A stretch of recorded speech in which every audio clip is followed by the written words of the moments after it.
a este espacio que los hemos invitado, pues en el marco de la reunión grande que vamos a tener a final de año en Cali, alrededor de la COP16.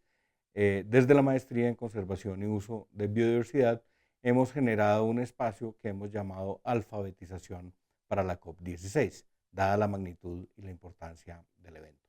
Hemos titulado esta charla Colombia Megadiversa, oportunidad durante la COP16 para buscar el desarrollo sostenible, y pues la idea es que este sea un primer espacio donde podemos resolver dudas, inquietudes acerca de esta reunión, pero también empezar a generar un proceso de reflexión sobre el futuro, digamos, de esa relación sociedad-naturaleza donde queremos buscar un desarrollo realmente sostenible en el territorio colombiano.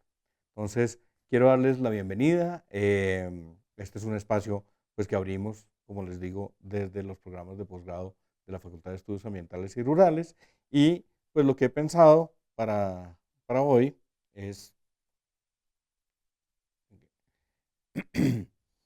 es movernos alrededor de 4 preguntas. La primera que quiero responder es, ¿qué es la COP y quiénes vienen? O sea, ¿qué es eso de la COP16? ¿Por qué es tan importante? ¿Y quién va a aparecer en este escenario? Después quisiera hablar un poquito sobre por qué Colombia resulta ser tan interesante o cuál es ese elemento competitivo que nos pone a la cabeza de las discusiones frente a la conservación de la biodiversidad a nivel mundial aquí en Colombia y pues cuáles son esas ventajas que tenemos nosotros para este marco de negociación, que puede ser la COP16. Pero también llamar la atención hacia algunos riesgos que enfrentamos en Colombia en cómo estamos pensando el territorio y ese desarrollo sostenible. Creo que para nadie es un secreto que Colombia ha basado su apuesta al desarrollo económico en una estrategia muy extractiva, muy basada en la introducción de organismos que no son propios de nuestros ecosistemas y pues eso puede representar un riesgo al futuro que queremos pensando en un desarrollo realmente sostenible. Y luego pensarnos un poquito sobre esos 3 pilares de la sostenibilidad y qué deberíamos pensar como punto inicial a la hora de querer negociar en estos espacios, digamos, multilaterales o internacionales, donde Colombia va a tener un papel súper importante.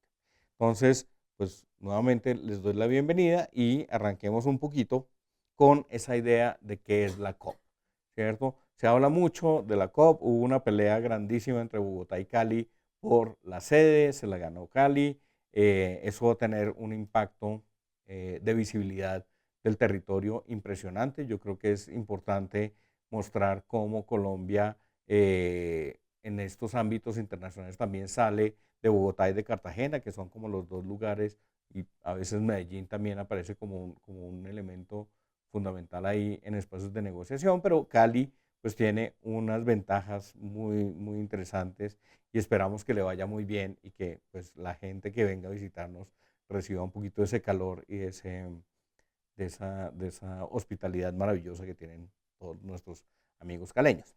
Pero entonces cuando pensamos en la COP nos tenemos que remontar a 1992, cuando se hizo un llamado global hacia uno de los principales problemas que tenemos hoy en día como humanidad.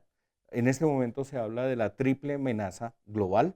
En esa triple amenaza global aparecen los problemas de la contaminación, del cambio climático y de la pérdida de biodiversidad. Cambio climático se nos lleva todos los titulares, pero cuando nosotros pensamos cuál puede ser el que tiene mayor efecto y el que puede generar mayores complicaciones para la pérdida de bienestar de la calidad de vida de todos los humanos o de la humanidad, pues la pérdida de la biodiversidad es uno de los elementos que más nos preocupa.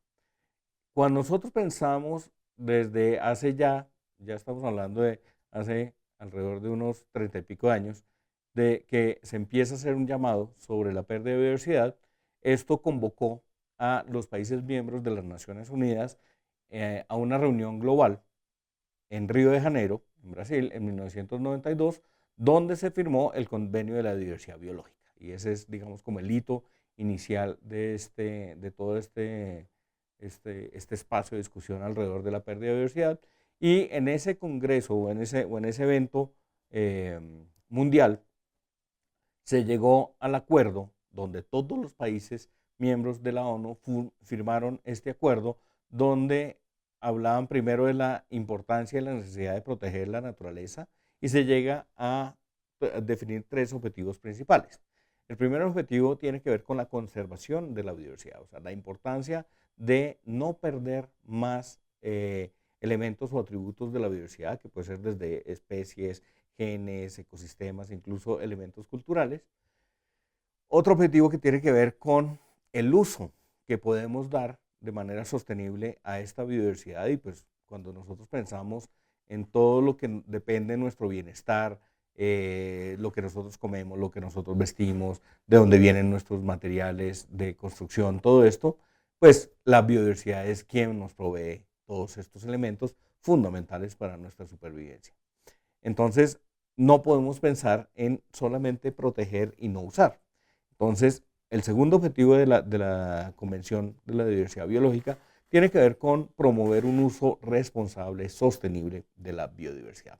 Y el tercer objetivo tiene que ver con la distribución justa y equitativa de los beneficios que se obtienen del uso de la biodiversidad.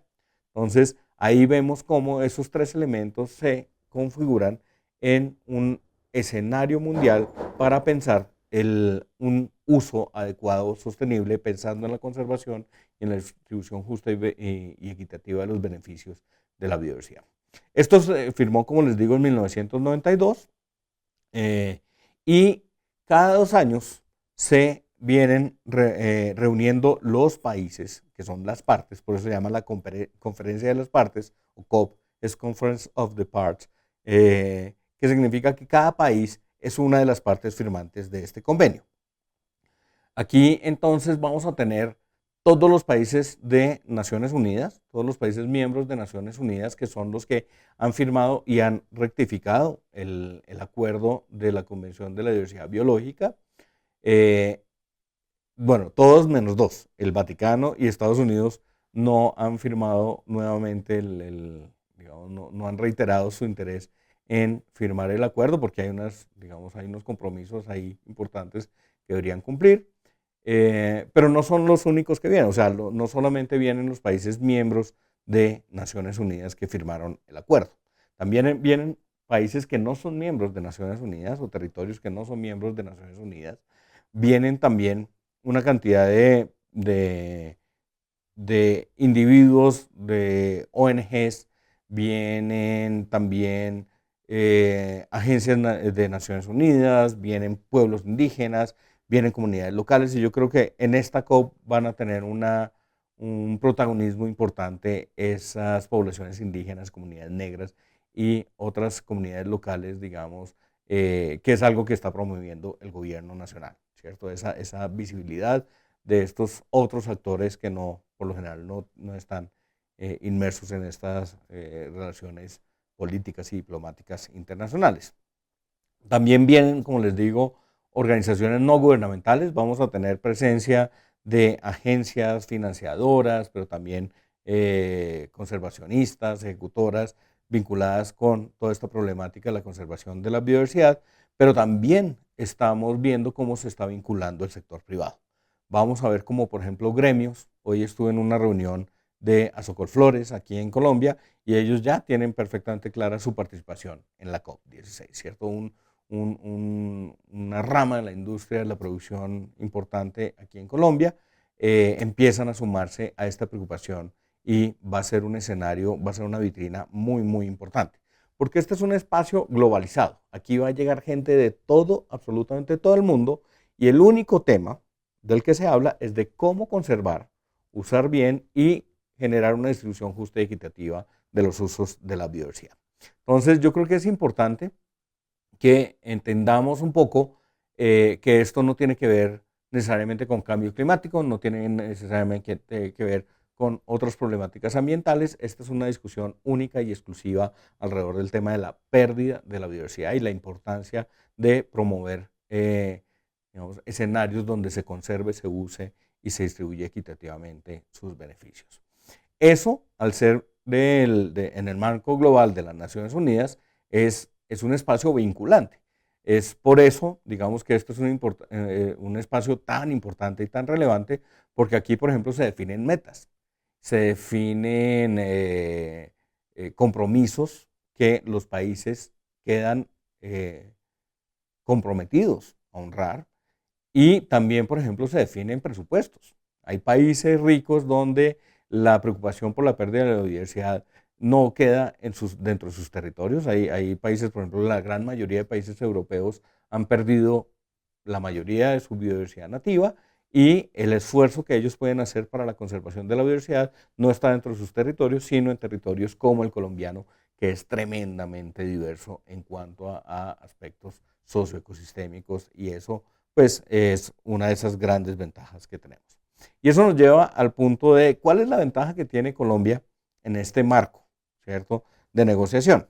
Pues lo primero es que si nosotros pensamos en lo que estaba mencionando, Colombia es uno de los territorios con otros 17, otros 16, porque son 17 países que constituyen lo que se conoce como los países megadiversos del planeta.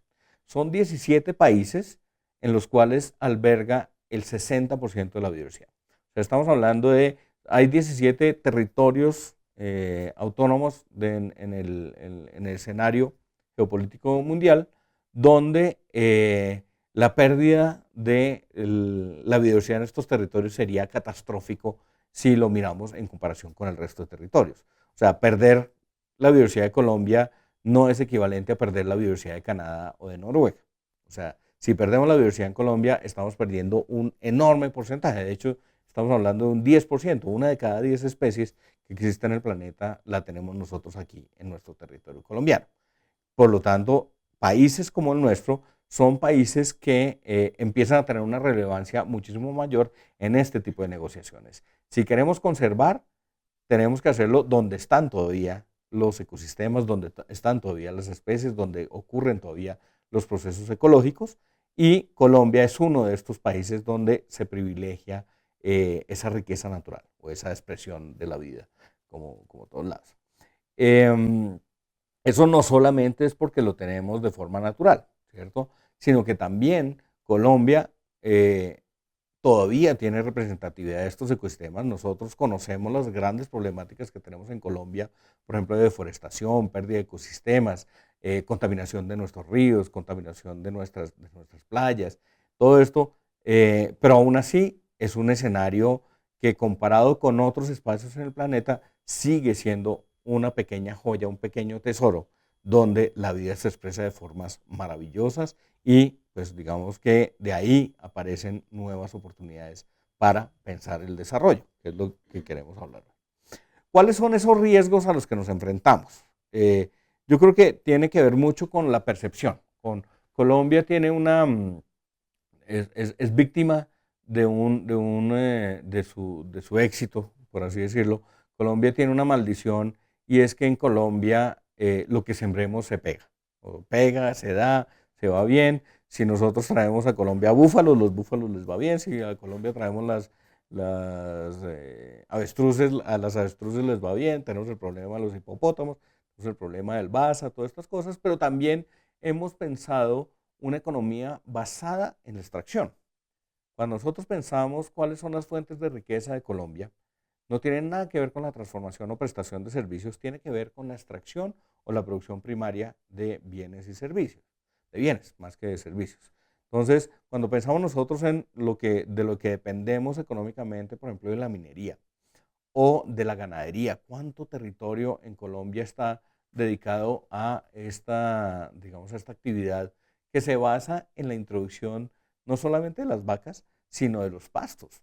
Entonces, si nosotros queremos tener vacas en Colombia, tenemos que transformar o sea, tenemos que eliminar el ecosistema original y montar un sistema tremendamente sencillo, tremendamente simple en cuanto a elementos de biodiversidad, que sería, por ejemplo, un sistema ganadero, y eso pensando, digamos, en un uso bastante ineficiente de la tierra o del suelo. Pero cuando nosotros pensamos en la agricultura, que es el otro canon así digamos, de las exportaciones de Colombia, o de la economía, pues aparece que nuestra economía se basa en una cantidad de especies que no son propias de nuestra biodiversidad, que no son propias de nuestros ecosistemas. Pensemos en algo que nos enorgullece como el café, el banano, los mangos, el arroz, la caña de azúcar, la palma. Ninguna de estas son especies nativas. Todas estas son especies que, al igual que la ganadería, han requerido una transformación impresionante, si no total, de los ecosistemas originales. Por lo tanto, nosotros hemos dependido económicamente de lo que podemos sembrar, de lo que puede dar la tierra, de lo que podemos sacar de nuestros ecosistemas, pero no pensando en lo que ya tenemos, ¿cierto? Por lo general es lo que podemos traer y generar un proceso de producción aquí en Colombia, eh, y eso nos está costando una cantidad de servicios ecosistémicos impresionantes, le está costando la existencia a especies, pero también a ecosistemas, y como ya lo dije, pues de la biodiversidad, del buen funcionamiento, de la buena salud de los ecosistemas va a depender, si no es que ya depende, gran parte de nuestro bienestar. Entonces, cuando nosotros pensamos en decisiones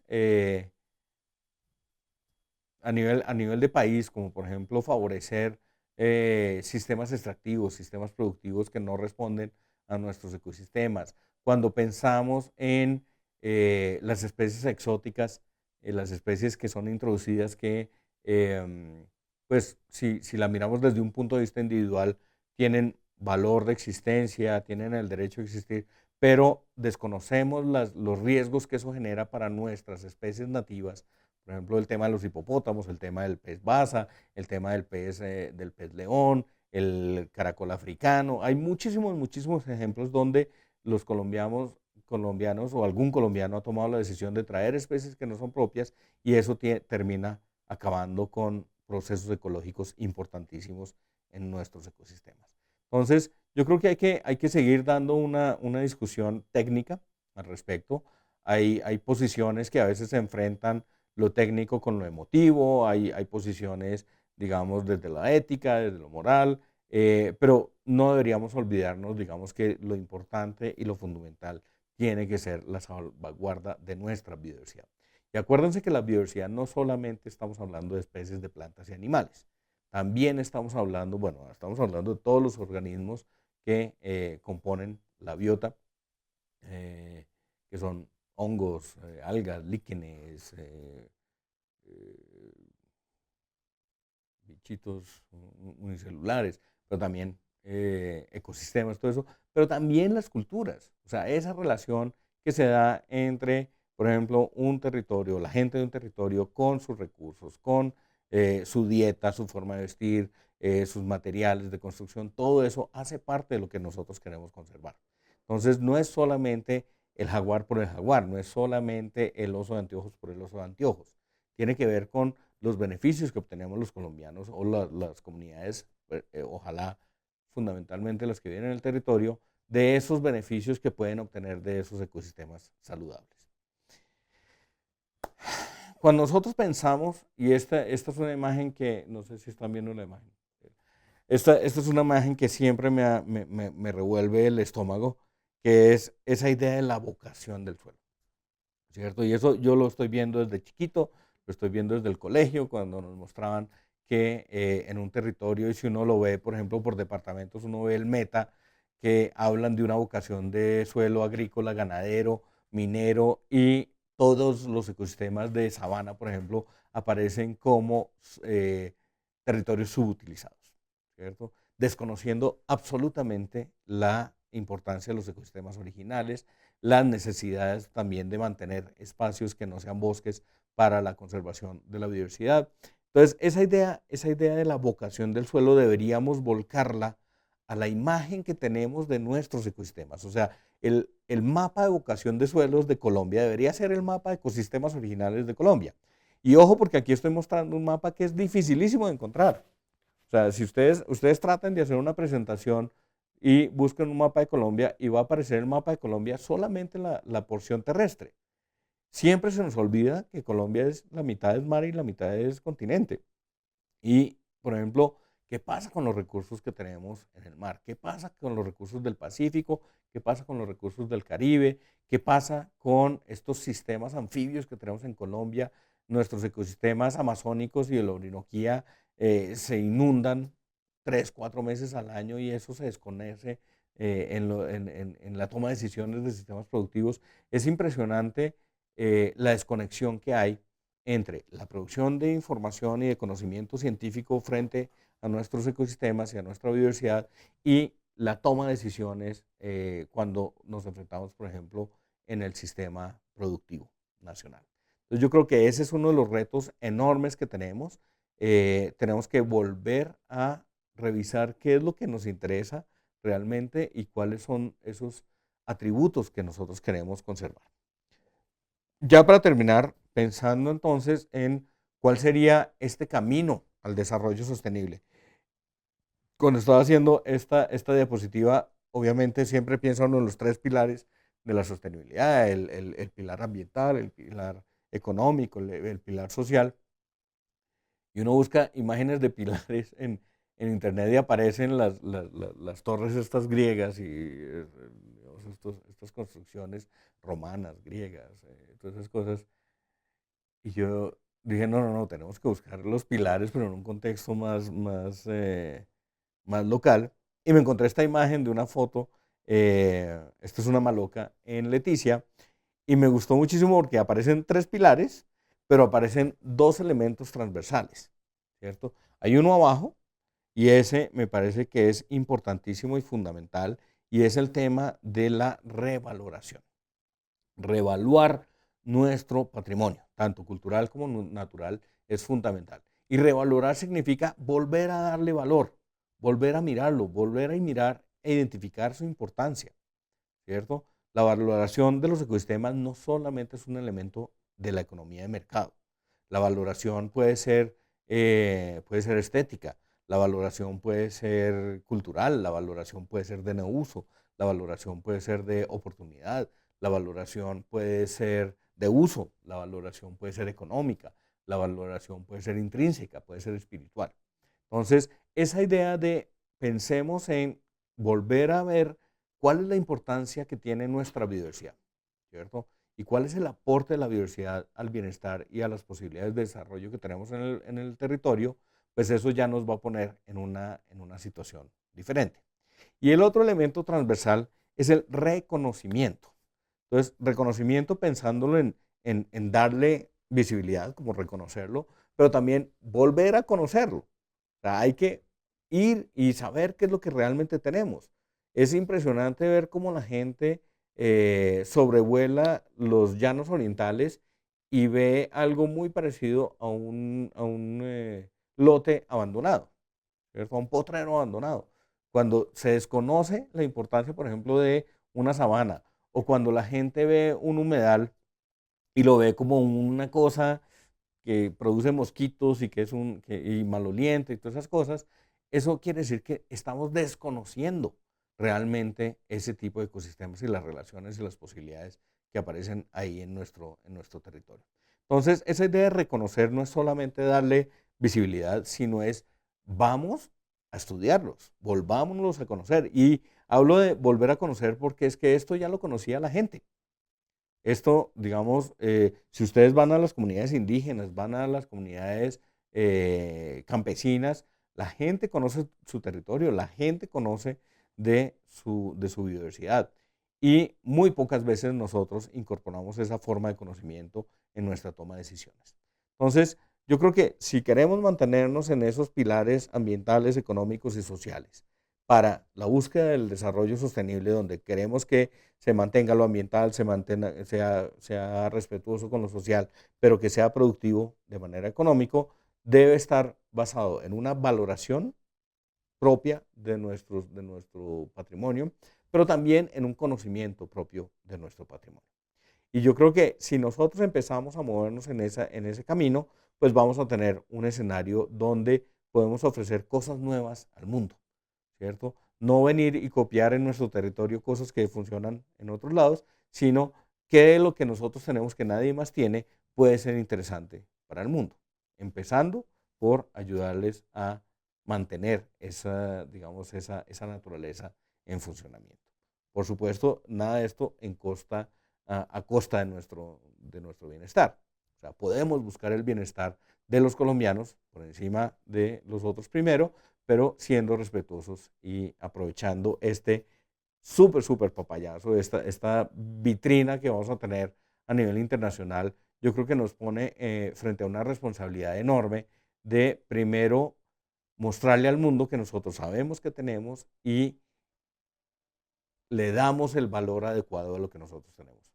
Es increíble ver cómo muchos de los habitantes locales o de los colombianos reconocemos como más importante cualquier elemento propio de la biodiversidad de cualquier otro territorio, primero que el nuestro.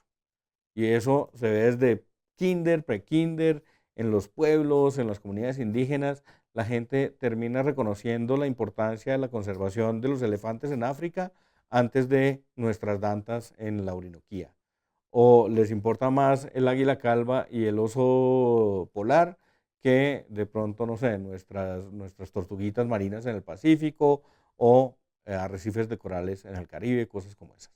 Entonces yo creo que es importante que empecemos a empaparnos de estos temas, empecemos a hablar con gente, digamos, que pueda resolver un poco mejor las dudas y las inquietudes frente a cuáles son realmente las posibilidades de negociación que tenemos en Colombia en esta vitrina mundial que si lo hacemos bien, salimos muy bien parados, si lo hacemos mal, hacemos un oso tremendo a nivel internacional. No sé si haya preguntas, eso es parte de lo que quería comentarles un poquito al respecto. Acá tenemos varias preguntas. Queremos pues primero darte las gracias por esta intervención y también enseñarnos sobre la COP16, que es muy importante para los programas de la Facultad de Estudios Ambientales y Rurales, para tu maestría y también para la universidad y para todos. Bueno, aquí hacen una pregunta, siendo tú el director de la maestría en conservación y uso de biodiversidad aquí en la Javeriana. Em, Cuéntanos cómo es el proceso de admisión y cómo es eso en las semanas concentradas. También preguntan sobre las salidas de campo, si hay salidas de campo o no. Ok, bueno. Bueno, la maestría, esa maestría es una nota.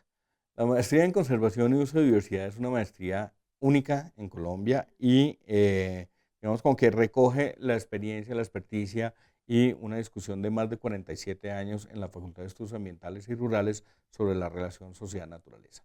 El proceso de inscripción es relativamente sencillo. La maestría recoge un, profesionales de todas las disciplinas, de absolutamente todas, y eso lo consideramos digamos, un elemento a resaltar, porque como hemos estado hablando de la importancia de la diversidad, en la diversidad encuentra uno más cosas interesantes y de pronto soluciones a estos retos de usar o de conservar la biodiversidad. Entonces, lo primero es que no está restringido a una disciplina o a un pregrado en particular. Aquí los estudiantes, tanto de las ciencias naturales como de ciencias sociales o de, por ejemplo, otras disciplinas de arquitectura, de ingeniería, de economía, son más que bienvenidos. Em, Se requiere demostrar, digamos, un rendimiento académico aceptable eh, y se les pide, digamos, no se les pide proyecto de investigación. Es una maestría en investigación, pero no se les pide proyecto de investigación porque no queremos que vengan sesgados. Queremos que cuando entren a la maestría se empapen un poquito de lo que pasa en la facultad, que es una facultad muy bacana, interdisciplinaria, y puedan hacerse preguntas más interesantes a las que puedan llegar a tener antes de entrar a la maestría de la facultad. Por eso no les pedimos proyecto o un plan de trabajo de grado. Pedimos que tengan la capacidad de al menos leer documentos en inglés. Pedimos una carta de intención, la hoja de vida y les hacemos una entrevista. Es un proceso relativamente sencillo. Como les digo, es una maestría en la que nos gusta recibir combinaciones atípicas, no decir raras, porque ahí salen unos trabajos súper interesantes, unas propuestas muy, muy interesantes. Bienvenidos los biólogos, bienvenidos los ecólogos, pero también bienvenidos los que no vienen de las ciencias naturales, porque esos son los que nos ponen a pensar por fuera de la caja y esos son los que nos ponen retos interesantes. Entonces, el proceso es, se inscriben, montan los documentos en la página web, se les invita a una entrevista y ahí decidimos en conjunto si es el programa para ustedes o no. Y esta maestría, sí, ahí estaban preguntando un poquito por los horarios, tiene una propuesta diferente de horarios a la convencional. ¿Por qué? Porque la maestría quiere que venga gente que esté trabajando en conservación, venga gente que esté haciendo cosas en conservación y esa gente por lo general no está aquí en Bogotá. Entonces, hemos decidido también, digamos, tenemos una maestría hermana que es la maestría de desarrollo rural de la facultad, que tenemos semanas concentradas. Eso significa que durante 3 momentos al semestre concentramos las clases y solamente tienen que estar aquí presenciales durante 3 momentos. En las primeras semanas del semestre, en la mitad del semestre y en la última semana del semestre. De resto, siguen estando matriculados, nosotros los acompañamos de vía remota, si están aquí en Bogotá pueden venir, pero eso nos permite varias cosas. Nos permite que la gente no deje de trabajar para venir a hacer la maestría. Sabemos que en Colombia es dificilísimo soltar un trabajo para empezar a hacer una maestría. Nos gusta que estén trabajando y ojalá en temas de conservación y nos permite recibir gente que no necesariamente esté aquí en Bogotá. Por eso es más fácil negociar en el trabajo 3 semanas al semestre y financieramente es muchísimo más cómodo si vienen de afuera resolver el tema de estar aquí en Bogotá solamente por unas semanas, más que estar durante 2 años aquí y moverse con la familia y todas esas cosas. Entonces, estas maestrías son concentradas, es un reto impresionante, es un desgaste horroroso para profesores y para alumnos.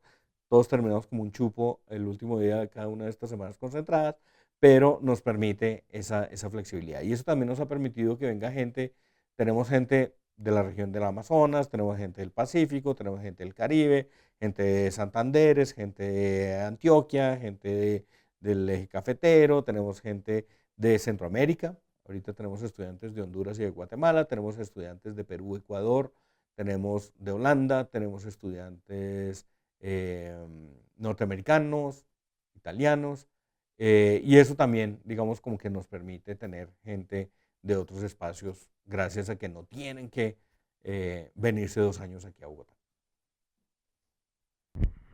Gracias, Juan Ricardo. Cuéntanos también de las salidas de campo. La Ok, gente pregunta dónde van, cómo es eso, cómo es como la logística. listo.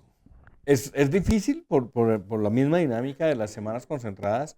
Nosotros en la facultad todos somos investigadores que valoramos la experiencia de campo. Estamos completamente convencidos de que les podemos hablar durante 2 años sobre un humedal, pero hasta que no los llevemos al humedal no van a decir, ah, de esto se trata.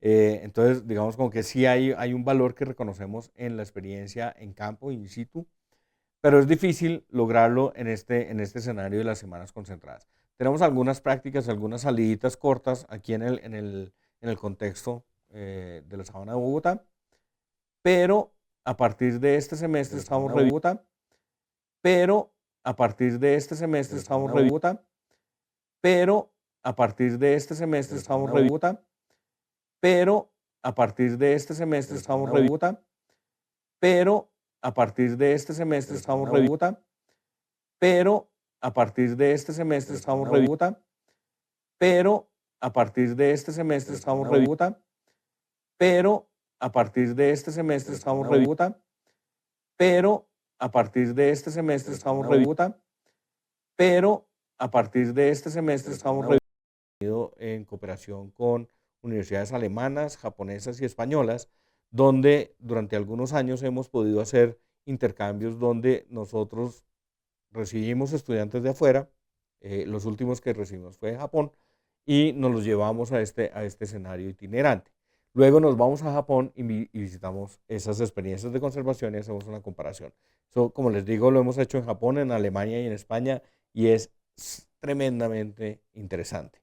En este momento lo vamos a restringir solamente al escenario colombiano, eh, para no depender de las posibilidades de financiación para los viajes a Japón o a Europa, pero eso siempre lo estamos negociando. En este momento estamos en negociaciones para mover un grupo con la Universidad de Sofía en Tokio, y estamos generando un espacio de colaboración con universidades de Portugal, España, Alemania, Chile y Brasil, donde podemos generar ese tipo de escenarios. Si no es en el contexto de un curso, los estudiantes pueden tomar la opción de, por ejemplo, ir durante un semestre a tomar asignaturas o hacer prácticas en estos espacios que hemos abierto. Bueno, tenemos otra pregunta y es el tema de la financiación. Si la maestría cuenta con becas o algún Ok. crédito. Bueno, la universidad tiene una oficina financiera que es súper cariñosa y generosa en cuanto a cómo amoldar las necesidades o requerimientos de los estudiantes a las posibilidades de pago de las matrículas del programa, y eso es para todos. Los estudiantes que son egresados de la universidad tienen un descuento por ser egresados de la universidad.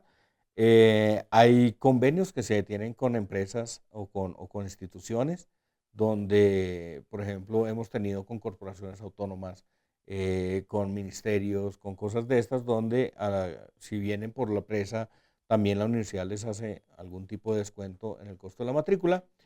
Y aunque no me gusta prometerlo todas las veces, la Vicerrectoría Académica, por lo general nos ofrece un par de créditos condonables del 50%. Esos créditos son muy interesantes. Si nosotros alcanzamos a tener antes del corte para iniciar el semestre un número adecuado de estudiantes, la Vicerrectoría Académica por lo general nos dice podemos ofrecer 2 créditos condonables, y esto es 50% de la matrícula cubierta por la vicerrectoría durante los 4 semestres de la maestría. Esto es interesante. No todo el mundo lo solicita porque tiene unas condiciones particulares.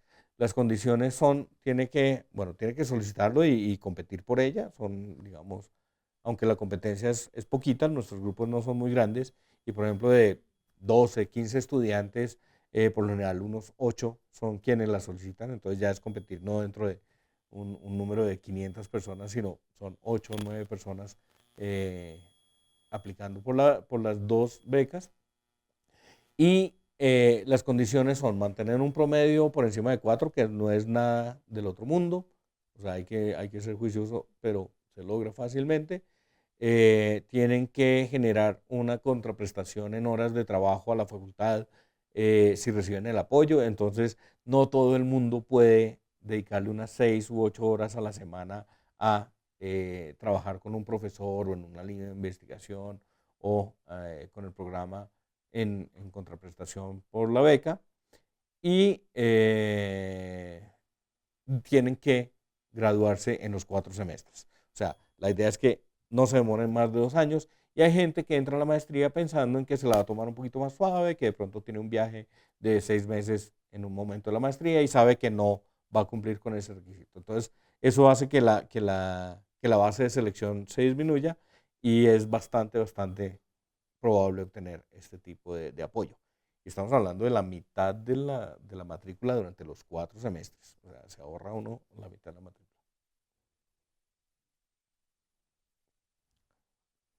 Bueno, sí, entonces, para no quitarles más tiempo, les agradezco muchísimo la atención que me prestaron. Vamos a hacer una serie de programas, estamos sacando entrevistas radiales, estamos haciendo eventos presenciales, pero este espacio también puede ser interesante para que ustedes vayan educándose un poquito alrededor de los retos de la COP16 que vamos a tener aquí en Colombia a fin de año.